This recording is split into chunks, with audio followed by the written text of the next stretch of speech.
Rowdy sheeter ಬಿಕ್ಲು ಶಿವನ ಕೊಲೆ case ಪೊಲೀಸರಿಗೆ ಸವಾಲಾಗಿದೆ. ತನಿಖೆ ತೀವ್ರಗೊಳಿಸಿರೋ ಕಾಕಿಗೆ ಒಂದಾದ ನಂತರ ಒಂದು ಚಾಲೆಂಜಸ್ ಎದುರಾಗಿದೆ. ಇನ್ವೆಸ್ಟಿಗೇಷನ್ ಚುರುಕಾಗ್ತಿದ್ದಂತೆ ಇತ್ತ ಬಿಜೆಪಿ ಶಾಸಕ ಬೈರತಿ ಬಸವರಾಜ್ಗೆ ಅರೆಸ್ಟ್ ಆಗೋ ಆತಂಕ ಕಾಡ್ತಿದ್ದು ಯಾವುದೇ ಕ್ಷಣದಲ್ಲಿ ಬಂಧನ ಆಗೋ ಸಾಧ್ಯತೆ ಇದೆ.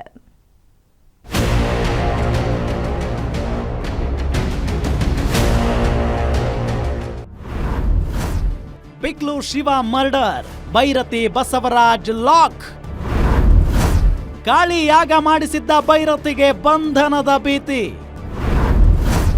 ಖಾಕಿ ಕಸ್ಟಡಿಯಲ್ಲಿ ಮರ್ಡರರ್ಸ್, ಬೈರತಿಗೂ ಟೆನ್ಷನ್. ಬಿಕ್ಲು ತಾಯಿ ಹೇಳಿಕೆ, ಕೇಸ್ಗೆ ಮೇಜರ್ ಟ್ವಿಸ್ಟ್. ಬಿಕ್ಲು ಶಿವ ಕೊಲೆ ಕೇಸ್ ಇಡೀ ರಾಜ್ಯವನ್ನೇ ಬೆಚ್ಚಿ ಬೀಳಿಸಿದೆ. ಬಿಜೆಪಿ ಶಾಸಕನ ಮೇಲೆ ನೇರವಾಗಿ ಆರೋಪ ಕೇಳಿ ಬಂದಿದ್ದು ದಿನಕ್ಕೊಂದು ಟ್ವಿಸ್ಟ್ ಅಂಡ್ ಟರ್ನ್ಸ್ ಪಡೆದುಕೊಳ್ಳುತ್ತಿದೆ. ತನಿಖೆಯ ಆಳಕ್ಕೆ ಹೋಗ್ತಿದ್ದಂತೆ ಬೇರೆ ಬೇರೆ ವಿಚಾರಗಳು ತೆರೆದುಕೊಳ್ತಿದ್ದು ಕಾಣದ ಕೈಗಳ ಕೈವಾಡ ಬೆಳಕಿಗೆ ಬರೋ ಎಲ್ಲಾ ಚಾನ್ಸಸ್ ಇದೆ.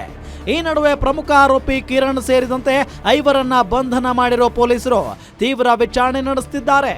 ಕಿರಣ್, ವಿಮಲ್, ಮದನ್, ಪ್ರದೀಪ್ ಮತ್ತು ಸ್ಯಾಮ್ಯುಯಲ್ ಬಂಧಿತ ಆರೋಪಿಗಳಾಗಿದ್ದಾರೆ. ವಿಚಾರಣೆ ವೇಳೆ ತನ್ನನ್ನ ಕೊಲೆ ಮಾಡೋಕೆ ಸ್ಕೆಚ್ ಹಾಕಿದ್ದ, ಅದಕ್ಕೆ ಕೊಲೆ ಮಾಡಿದ್ವಿ ಅಂತ ಕಿರಣ್ ಬಾಯಿ ಬಿಟ್ಟಿದ್ದಾನೆ. ಆದ್ರೆ ಕೊಲೆ ಹಿಂದಿನ ಸತ್ಯ ಬೇರೆಯದ್ದೇ ಇದೆ ಎಂದನ್ನರಿತ ಪೊಲೀಸರು ಉಳಿದ ಆರೋಪಿಗಳಿಗೆ ಬಲೆ ಬೀಸಿದ್ದು ಪ್ರಾಪರ್ಟಿ ಆಯಾಮದಲ್ಲಿ ತನಿಖೆ ಕೈಗೊಂಡಿದ್ದಾರೆ. ಅದೆಲ್ಲ ನಮ್ಮ ಹತ್ರ ನಮ್ಮ ಉಯಿರ್ ಪ್ರಾಣಕ್ಕೆ ಅಭಯ ಆಗಿದೆ. ಮಮ್ಮಿ ನೀವು ಮನೆ ಒಳಗೆ ನೋಡ್ಕೋಬೇಕು, ಮಕ್ಕಳನ್ನ ಆಚೆ ಹೋಗ್ಬೇಡ, ನೈಟಲ್ಲಿ ಆಚೆ ಹೋಗ್ಬೇಡ, ಎಷ್ಟಾಗ ಸೇಫ್ಟಿಗೆ ಯಾರನ್ನ ಬಂದು ಬ್ಯಾಗಿಲ್ ತಟ್ಟಿದ್ರು ನೀವು ಬಂದು ಕ್ಯಾಮ್ರಾ ಎಲ್ಲ ನೋಡಿ, ನೀವು ಪರಿಚಯವಾಗಿದ್ರೆ ಬಾಗಿಲು ಓಪನ್ ಮಾಡಿ, ಪೊಲೀಸ್ ಅವ್ರು ಬಂದು ಕೇಳಿದ್ರು ನೀವು ಬಾಗಿಲು ತೆಗಿಬೇಡಿ ಅಂತ ಗ್ರಿಲ್ ಎಲ್ಲ ಇವಾಗ ನಮ್ಗೆ ಹಾಕಿಕೊಟ್ಟ. ಅದಕ್ಕೆ ನಾವು ಮನೆ ಒಳಗೆ ತುಂಬ ಸೇಫ್ಟಿ ಆಗಿದ್ದೀವಿ. ಇದ್ರೆ ಹಂಗಿಂಗುವಾಗ ಇವಾಗ ರೋಡಲ್ಲಿ ಅನ್ಯಾಯ ಆಯ್ತಲ್ಲ ಸರ್. ಇನ್ನು ಕೊಲೆ ಕೇಸ್ ಬಗ್ಗೆ ಮೊದಲ ಬಾರಿಗೆ ತಾಯಿ ಮಾತಾಡಿದ್ದಾರೆ. ನಾನು ಯಾರ ಹೆಸರನ್ನ ಕೊಟ್ಟಿರಲಿಲ್ಲ, ಕೊಲೆ ಹಿಂದೆ ಯಾರಿದ್ದಾರೋ ನಮಗೆ ಗೊತ್ತಿಲ್ಲ. ಹಿಂದೆ ಒಂದು ಕೇಸ್ ಆಗಿತ್ತು, ಆ ಮೂಲಕ ಹೆಸರುಗಳನ್ನ ಹಾಕಿಕೊಂಡಿದ್ದಾರೆ. ಲೋಕೇಶ್ಗೆ ವಿಚಾರಣೆ ಮಾಡಿ ಹೆಸರನ್ನ ಸೇರಿಸಿದ್ದಾರೆ. ಮಂಗಳವಾರ ರಾತ್ರಿ ಮಗ ತುಂಬಾ ಭಯದಲ್ಲಿದ್ದ. ಕಾರ್ ಕೀ ತರಲು ಹೋದಾಗ ಅಟ್ಯಾಕ್ ಮಾಡಿ ಹೊಡೆದಿದ್ದಾರೆ. ನಾನು ಬಾಲ್ಕನಿಯಲ್ಲಿ ನಿಂತಿದ್ದೆ, ಜೋರಾದ ಶಬ್ದ ಬಂತು, ಹೋಗಿ ನೋಡಿದ್ರೆ ಕೊಲೆ ಮಾಡಿದ್ರು. ಜಗ್ಗನ ಬಗ್ಗೆ ಮಗ ಹೇಳಿದ್ದ, ಮೊದಲು ನಾವು ಸ್ನೇಹಿತರಾಗಿದ್ವಿ, ಈಗ ಹಣಕ್ಕಾಗಿ ನನಗೆ ಥ್ರೆಟ್ ಮಾಡ್ತಿದ್ದಾನೆ ಎಂದಿದ್ದ. ಪ್ರಾಪರ್ಟಿ ವಿಚಾರಕ್ಕೆ ಬೆದರಿಕೆ ಇದ್ದು ದೂರು ಕೊಡಲಾಗಿತ್ತು. ಮನೆ ಬಳಿಯೂ ನಮಗೆ ಹುಷಾರಾಗಿ ಇರಲು ಹೇಳ್ತಿದ್ದ ಎಂದಿದ್ದಾರೆ. ಆದ್ರೆ ಶಾಸಕ ಬಸವರಾಜ್ ಬಗ್ಗೆ ಗೊತ್ತಿಲ್ಲ ಎಂದಿದ್ದು ಆಶ್ಚರ್ಯ ಮೂಡಿಸಿದೆ. ಇಲ್ಲ ಸರ್, ನಮ್ಗೆ ಮನೆಯಲ್ಲಿ ಅವನು ಇವನ್ ಮಾಡಿದಾನೆ, ಅಪಾಯ ಇದೆ. ಒಂದ್ ಟೈಮ್ ನಮ್ಗೆ ಹೇಳ್ದ, ಇಲ್ಲೆಲ್ಲ ಹಾಲು ಕಳ್ಸಿದ್ರು, ನಾನು ಹೊಡೆಯೋಕ್ಕಾಗಲಿಲ್ಲ.